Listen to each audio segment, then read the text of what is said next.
drips out of the valve. It lands perfectly on this wire, travels around, finds a low spot, falls straight down.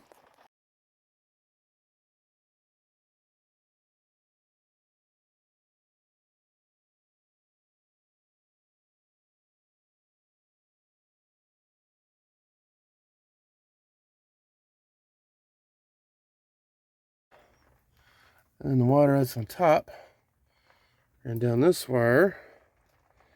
Looks like it dropped right about here, straight down.